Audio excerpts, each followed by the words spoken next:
Hey guys, sorry for the delay in the video. It was like difficult, some technical problems were coming up, so sorry for that. But again, a super important video, and there will be a lot more of them because things are changing like very heavily these days, and you never really know like where the next opportunities or like risks are going to land. Now, so like I'm just like trying to update as best as I can so that you can like prepare yourself a bit better. So, the employment barometer, like there in Germany, there's a thing called Beschäftigungsbarometer or like employment barometer, which pretty much tells what the entire scenario is going to look like for the people who are like looking forward to find some kind of jobs, right? So the details of that, the numbers of that were recently updated. That means like you have a better idea from at least like these 10,000 companies which give their inputs to this Beschäftigungsbarometer on how like the job scenario is going to look like for the people in different kind of industries, right?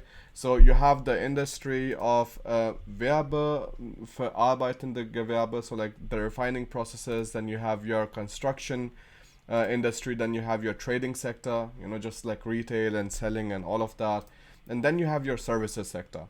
So like all of these different four sectors are affected ever since 2002, like in different kind of weightages, and that is what we are going to take a look at. If you are interested about taking a look at the Beschäftigungsbarometer, it is given out by the IFO Institute. It's a really important institute, and it conducts this survey on the basis of like monthly reports from more than like I think a few thousand like big companies. So this is the entire story of it, and but like at least so that you know that you're going to be prepared for this entire story. Hey Tech Talks, Anime Art, yeah. Now so let's jump into it and like see how the different kind of sectors are being affected. So first of all, yeah, we are going to take a look at the one in March 2020, and also like the different kind of prognosis, how it is going to like go further down or like go further up.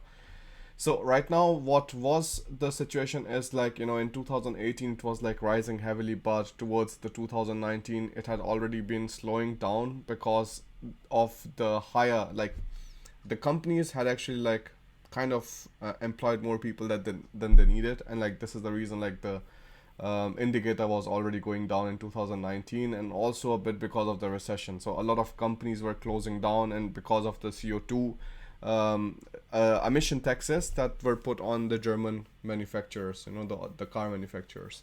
So this is the entire story, and then afterwards it was like rising up slowly, but with this corona crisis it's like really just like falling down in the ground now. So this shows how many companies are actually looking to hire people. This is the story of the employment barometer now, and you can take a look at these numbers on your own. Now, if you will go down on this website, on the IFO Institute's website, you'll go down, you will see a detailed Info Zeitreihen, IFO Zeitreihen. So this is like the detailed kind of ups and downs and like the different kind of indexes that IFO has collected ever since 2002. No? So now if you would like put all of those numbers inside the Excel sheet, you're going to take a look at like the stories that these indexes tell you for, from one place, from 1 month to the other. In 2002, if you would like take a look like why everything is so red in Germany, like especially in the refining process, in the construction process and trading, and also in the services sector, you will take a look that in 2002 like euro was introduced, and the companies were like still kind of figuring out how to go with that. Euro like got the Deutsche Mark, the previous currency that Germany had, its purchasing power by like quite significantly, and also like 41,500 companies went completely bankrupt. So that was a very bad year for Germany, and this is also what you see here, like at least like up to like minus 40% like decrease in the in the companies like looking for construction. The same with trading, like it was like really bad, and like the same with the story of the refining process.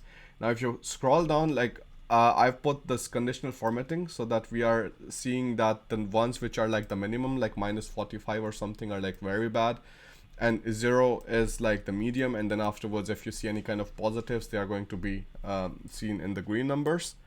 Now, so then you have the story of 2008. The 2008 crisis was triggered by the entire story in US with the mortgage payments not being done, and like a lot of people defaulting on their payments and so on, right?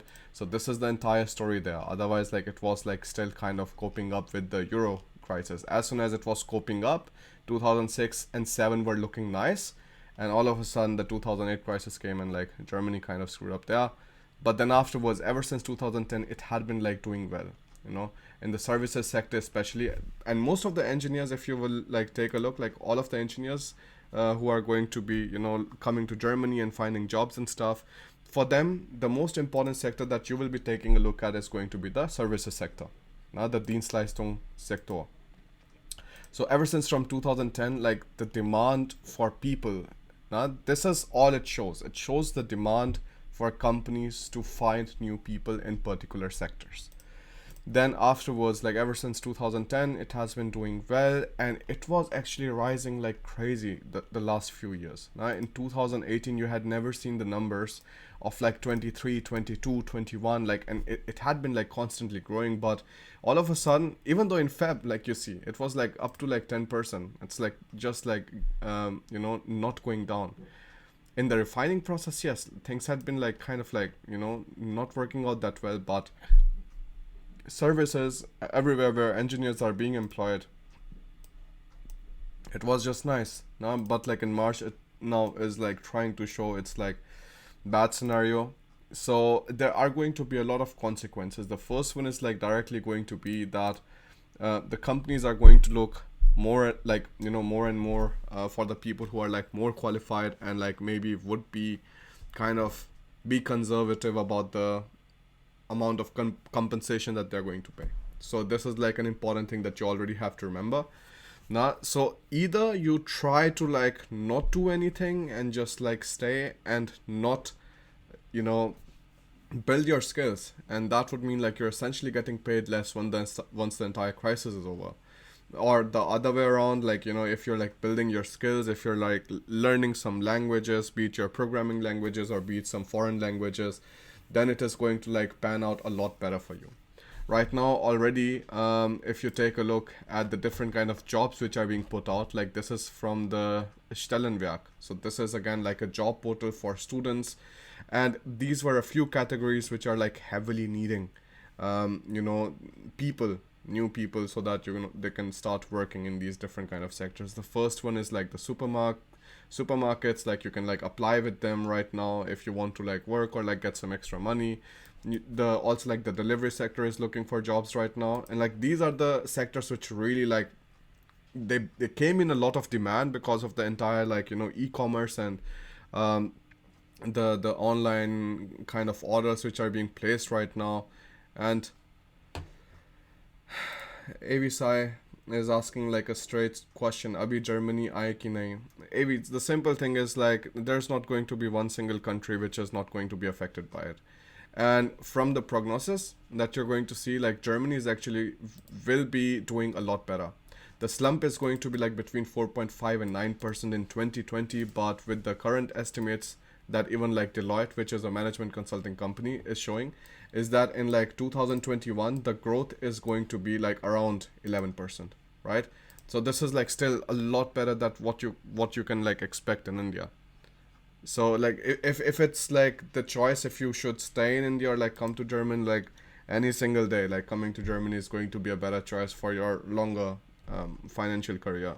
No, so think about not even financial. Like if you're in the services sector, you know, like if you're even just having your humanities degree, anybody who studied in the university essentially, who is in the services sector is going to be, you know, doing well here. So that is the thing. Yeah, so this was the prognosis. Now like right now you have these jobs, like at least like take a look at them, that you have like, you know, your delivery jobs, you have your jobs in some kind of like other health industry, you have the jobs in logistics, Then you have the jobs in handyman stuff. So these are like all of the things that you can just like work on the side if the main like kind of companies fire you or something like that. And these are the constant details which will be like also like updated by the university or also from the Stellenwerk, which is like a job portal for students, like students helping other students out. That's the entire story here. um so these are the jobs and the story with the prognosis, not like how it is going to look like and what are the different kind of scenarios. So if you will take a look at the Deloitte thing, I've translated it in English already. Here you're going to take a look that first of all, like if anybody like also wants to check out, I'm going to like put all of the links in the description afterwards, so like don't worry about it.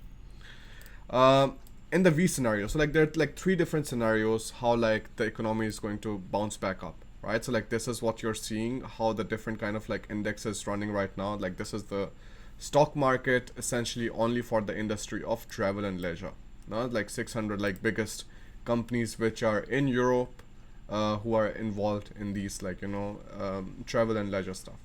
So either the first prognosis is going to be like what Deloitte has said, that the companies which are falling down in a V will like also like jump up like a V, and that happens when the virus is being able to contain nicely. Now this would say that there's going to be decline of 1.5% up to like 4.5% in 2021, in 2020, but like in 2021 it is already going to be like looking a lot better. There's going to be a U scenario. That means like if the entire stock market it goes down, it like stays stagnant for a while and then slowly rises up, then the damage to the economy is going to be a lot worse, like around like 8.7% minus. And then but the growth is going to be really strong in 2021 with around like 11%, because like all of these like economic principles that you see running around are also like a lot dependent on the mindset of people. Nah? Think about it, like as soon as the corona crisis is over, things have been contained, you want to travel, you want to experience again, because maybe the self-isolation has been like so horrible. I mean, for me it has been like, I don't really like not thinking about going out and like just like going to the beach or like going to the supermarket or whatsoever. It's like absolute nonsense, and I'm like pretty sure a lot of us are feeling that way. So as soon as the virus is being contained, like there is high like chances that the people are going to start spending again, they want to like experience something again, they want to like go on holidays, or at least for the students or the people who don't have to do a job, right?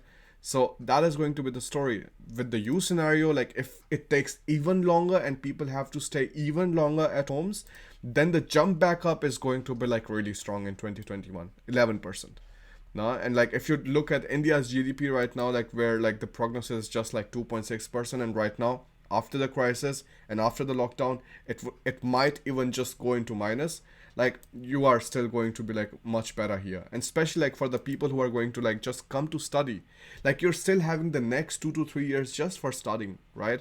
So don't worry too much about it. Like you can still come, you can still enjoy the completely tuition fee free German universities, get some nice degree, and then afterwards you can think about these things.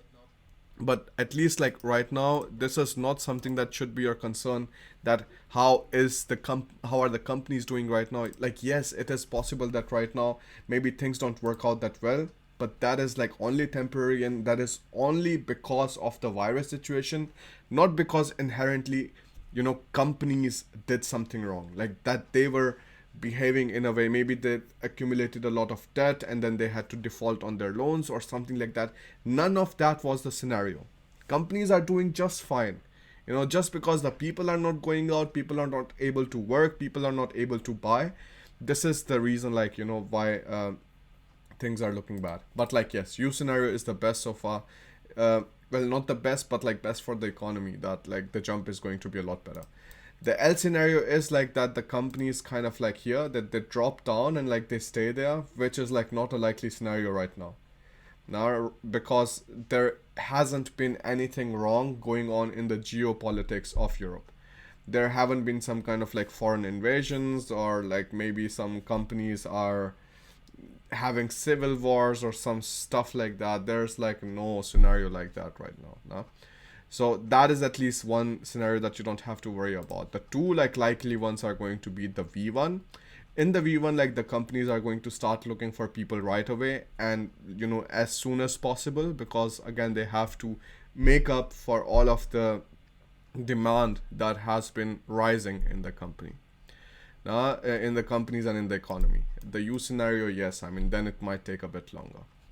Right, like read a bit more about it. The sources is the Deloitte. You can read about it. Then you have your IFW Kiel. This is the Institute for the World Economy. Then you have the other ones, which is your IFO Institute. I don't know the full form, like you can read about it, but like the IFO Institute like gives out this index of how many companies in what sector are looking for people or are not looking for people. Then you have this Excel sheet. The Excel sheet, I will share the link tonight. Like I said, you can like if you will take a look here. Well, for this, like, well, I guess like people are not so happy about the job scenario being changing. But if you will take a look in the description, like you will find this link where you can like sign up for the email list. So this Excel sheet with the entire story of like how the prognosis is going to look like, I'm going to like send the link for this in the email maybe tonight, and you can here like fill out just your name, your email address. Let me put it out. Yeah, the name and email address, and just like sign up, and then I will be able to send it to you afterwards. Right? So that is the story, folks. But at least like one thing that you have to remember is like, right now, yes, things are going to be like difficult maybe in the shorter run, but in the longer run, companies are going to bounce back up. And after every single recession, like let's take the recession of 2008, because like that was the worst and like kind of disturbed a lot of like different kind of sectors. Now the services sector got also disturbed. So the entire story, the worst one are these for the services sector, which like concerns engineers. Now like the second and third, the Feb and March of 2009. So like that was like a leading effect from the entire like 2008 crisis. Now so like it took 2009, like it kind of like took a few months to like get back up, but then afterwards the jump was like again in a V shape. That was not a U shape that the economy is just stagnant at minus 1.3, minus 1.3, minus 1.3. No, like the companies were looking out again for the employees as soon as like things got better. Now, and they have only been rising like so far. Like you had like numbers of up to like 20, and I think like even 23 I saw here in 2018. So that is not going to be an issue. Now, right now, the one thing that you have to be like really, really focusing on is like how to build your skills. Like just think about, let me see, yeah.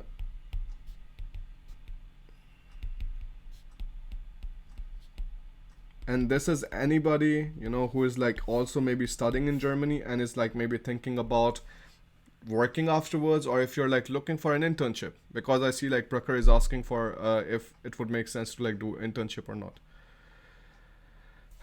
Oh boy, like these kind of like comments are really interesting. Anshul is saying, my friend working in Germany told me not to come because the job market is worse than India, and investment for this education is not even close to the worth. Guys, like in these like Anshul, in this kind of story, like you just have to like go online and like take a look at the numbers of how the economy of India is panning out, and with even like so much working potential, man. Like so many of us are able to work, like we have like engineers, we have like accountants, we have like just like really nice people who can like work in different kind of sectors, but because of the mismanagement and misallocation of the resources by the government, it's not looking that great, right? So like India is a different story, guys. I mean, like if you want to stay in India, nobody's stopping. Like, then it also doesn't make sense to like watch this channel, because I'm going to be talking about like how you can like come to Germany and how you can like establish yourself here. Then of course, but like if you believe that you can like just like try to find something in India, like nobody says that you cannot be happy in India.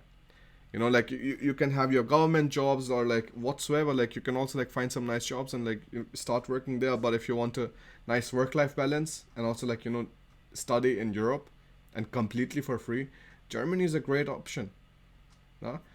So like there is definitely no comparison in the economy of like India and Germany right now, and even in the future, like in the foreseeable future, it doesn't look like it is going to like make a big dent or something. No. So how can you build your skill set? I think these are the few important questions that you have to like consider. Um, as she's asking, do you think AFD is going to topple CDU or ST or even like SPD coalition after this crisis? Well, I don't think so, SG, and the reason behind that is like Germans have already seen how it could be when you're like, giving into the entire like right wing narrative, and that is not looking that strong right now. uh, you would already like start seeing news like the national news is going to change and so on, like you will realize that maybe this is not the country to come after, or like maybe this country is changing its colors, but none of that is happening right now. No? So how you can build your skill set right now, at least you can first of all start by learning German. No, learn German. And this is like anybody who is already, let's say, studying in Germany, nah, and is going to like graduate soon, or anybody who is coming for a job seeker visa, or anybody who is even like coming for internship. Now, these are like really important things. Now, learn German, because right now you at least have like till 14th April, right? Like you have like still at least like 2 weeks where you can easily like at least come up to the level of A2. That's like absolutely doable. Invest in yourself, start learning German, and these are going to be the things which are going to help you out later on. Why? Because first of all, what is the benefit? Nah? Benefit of hiring an international employee, or international employee. And the first one is like what many people overlook is that first of all, you have the experience of working, in a different company. So you have international experience. You have the experience of working in India. That's something that they like cannot, get without hiring somebody from India or like any other developing countries. No? The second one is going to be that you have your English proficiency. So if there's somebody who also like doesn't have the proficiency in English, like along with German, like really focus on also like building your English proficiency. That is going to like help you out. Because if your German is broken and also your English is broken, then it absolutely doesn't make sense. Like there's no benefit of hiring you. Every single time, like right now when you're doing something, think about what kind of like value you can add when you're like starting to work. Now, then you have, what kind of other benefits do you have? So you have international experience. You also have like intercultural competency. Now, because not only did you like study in India and like work in India, but you also like kind of established yourself in this country. So that is like really valuable for most of the people, because afterwards if they decide that, hey, like we are going to send you to India to like take care of a few projects, that is going to be massively important, because you are going to be the person who would be able to head or like maybe able to supervise some of the major projects there. And companies do it left and right, like they do it left and right. Right? It's not like, yeah, this is not going to be a likely scenario. It is a likely scenario. If you're coming from a particular country and they're going to like establish some kind of branch there, then you would be the person they're going to look the first at and see like what kind of skills you already have. Nah? So like you can learn German, like I think that's anyways like really important. The second thing you can do is like, take some like kind of just like online courses or something like that for project management. That's like really important, and this is going to be something that you will be able to use anywhere. Now, the people who are like into the mechanical sector and like are looking for some kind of supply chain stuff, you can take like courses for supply chain online. That's like totally possible. You will find a lot of like SAP and SCM courses, so take a look at that. And also, if you're like into like marketing stuff or something, like do something about marketing. Now, that's highly likely that you will also be able to find jobs in the digital marketing sector, a lot of them. No? But of course, right now, like it is going to be difficult. You just have to see like what kind of additional values can you provide the company right now, compared to anybody else who is just going to like come in front of the company and like put their hands in the front, hey, like give me a job. Like that is not going to be a scenario anymore. You just have to like really focus that, right now, do not rely too much on the job portals. Like, yes, you can like apply, like, you should apply on the job portals. Like, that's something which is just there, something which you can like just directly use, and most of the times completely for free. But don't absolutely just rely on that one thing. You have to like start looking at Initiativbewerbung. Now, all of these things, I'm like building a course for finding like jobs, and this is something that you're going to need even more after this entire story. So the one thing that you have to start looking out is the Initiativbewerbung, or like the voluntary application. So like, even if the companies are not looking for any kind of jobs, like really like, try to figure out how you can send a voluntary application to them. Now, so most of the times, all right, there is no vacation, so no vacancy scenario. Like, maybe there's like no like career tab on the website, no job tab on the website. But if you just see any kind of email to be able to contact the company, and if even if these are like SMUs, then you can, oh boy, yeah, what can I do?